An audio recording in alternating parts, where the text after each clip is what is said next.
I want to talk about the beginnings of what got me started. Okay.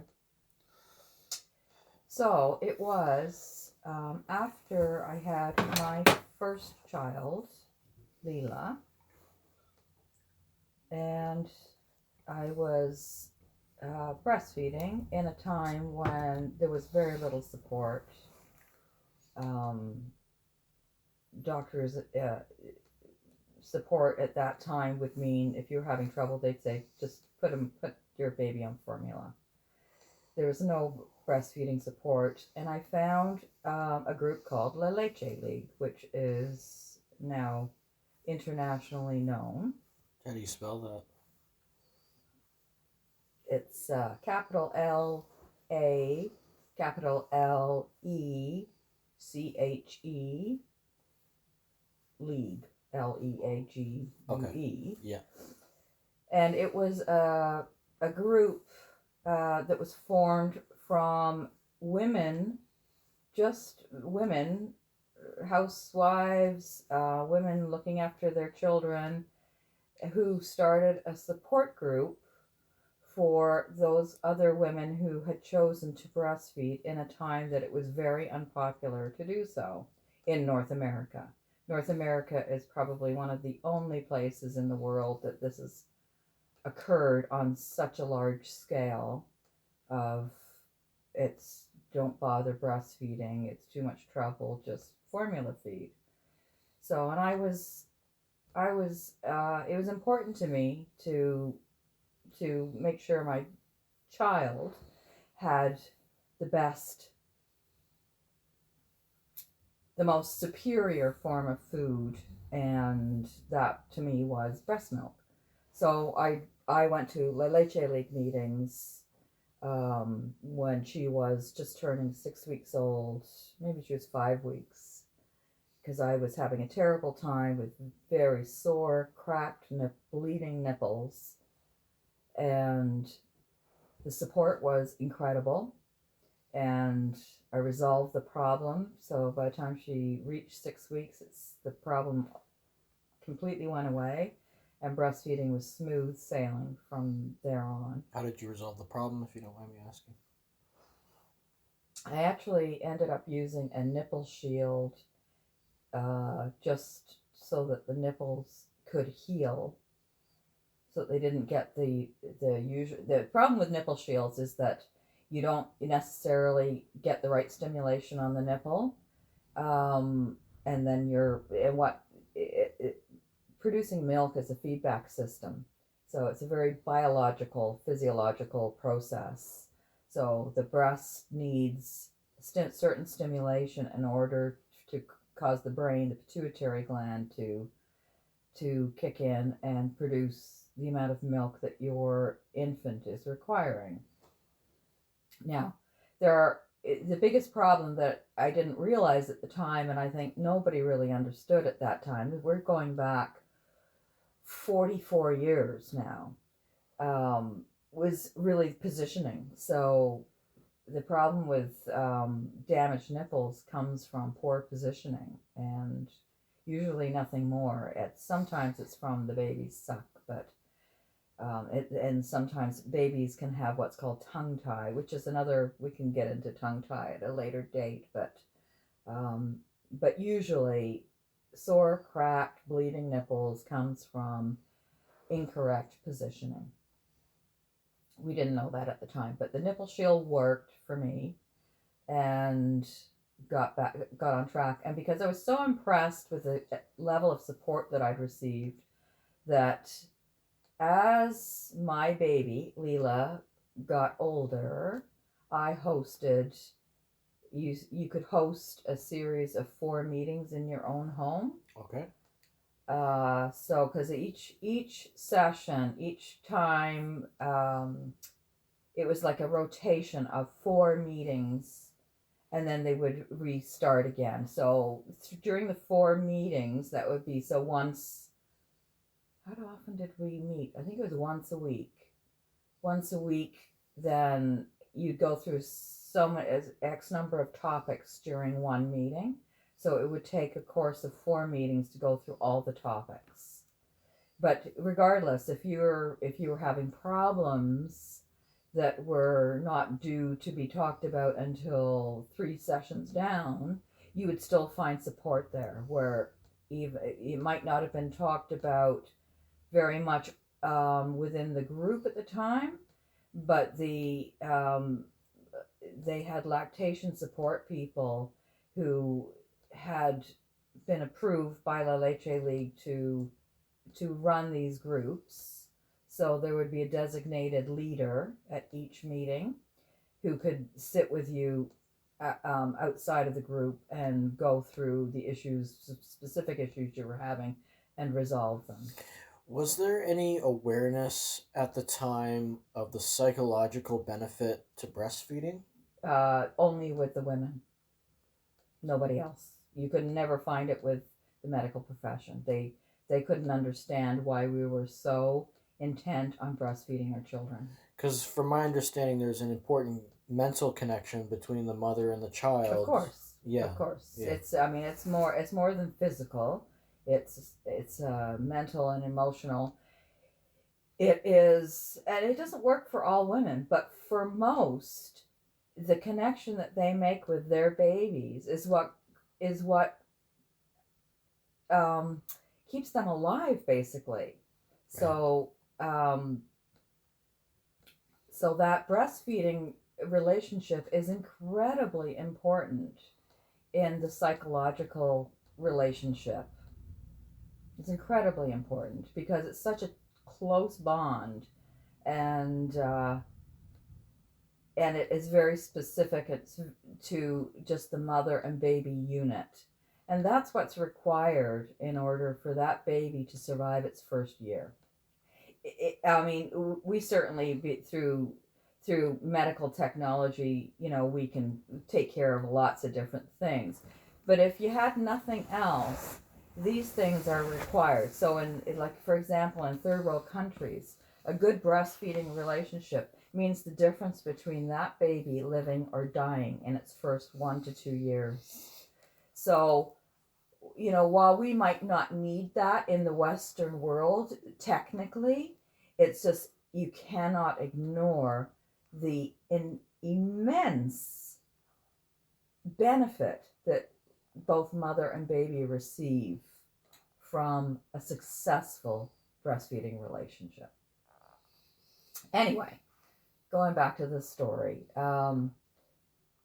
So I hosted breastfeeding meetings with La Leche League in my home. And one of the meetings, a woman came who, we used to introduce ourselves at the start of the meetings. And everyone would say why they're there. So it was a brief introduction. But this woman said, well, I'm here because I'm pregnant with my first child. She was very pregnant. And I want to know about breastfeeding my baby. And I'm planning to have a home birth, which was almost unheard of at the time. But when she said that, because when I was expecting my first daughter, I had wanted to have a home birth and could not find any practitioner to help to support my decision to want to be at home. So I ended up giving birth in the hospital with, at a later date, I'll talk about the assembly belt that was occurring at the time of, you could talk to 10 women or 20 women from 5 different communities, and they'd all tell you basically the same story. It's like we all had the same birth because our births were being so medically managed. Anyway, when she said she was planning a home birth, I just, as soon as our meeting was, the information session part was over, I went to her and said, oh my God, how have you found somebody? Who have you found? What are they doing? What kind of care are you receiving? I wanted to know everything. But it's the moment in that meeting that she said she was planning a home birth, Oh, and she talked about a book that she'd been reading called Spiritual Midwifery by Ina May Gaskin. And at that moment, it was almost like a light bulb had been turned on. I've never felt this in my life before. I've never felt it again. But it was instant. And I thought, I am going to be a midwife. And that was the beginning of my journey. I wanted to know everything. So I did. I got a lot of information from her. And I immediately went out and purchased the book, Spiritual Midwifery, and read that cover to cover in, I don't know, a couple of days. And that was it for me. That was it. I knew that was the right track for all women having babies. Even the high risk women could, and there are not a lot of those, because high risk women usually aren't in the greatest of shape, and most women who get pregnant are very healthy. That's how they get pregnant. So the high risk area it's very small. But that was the beginning of my journey, and I went at that, and I was at home with my first child, raising my first child. I wasn't working, but I began right away finding all these places to get more information. One of them was a study group in Toronto. So for me, that was, at the time, it was close to an hour's drive out. Actually, no, that's not true. That didn't happen till our second daughter was born. So no, the first part was just learning more about midwifery and what midwifery meant. And of course, for me, it struck a chord of truth, because I had been born in 1960 in Britain at home with a community midwife. So those were the stories I grew up with, is about being born with the midwife. So it was like, oh my God, there are midwives, and this is a possibility, which is what made me pursue it. Not to mention my very disappointing planned a natural birth with my first child in the hospital that was nothing close to natural. And I swore when we were leaving that hospital, after I signed myself out with our new baby, and I said to my husband at the time as we were walking out the doors, I said, I will never give birth in one of these places again. Ever. Now, of course, if there were big problems, of course, it's the benefit of having the medical system. But right. Typically, birth is normal. Birth is normal unless it presents itself otherwise. And that's the part everybody seems to forget. Birth is normal unless it presents itself otherwise. That's a good statement for the whole recording that you just made. Yeah. Yeah, okay. That's great. That's great, Mom. Do you have anything more to add?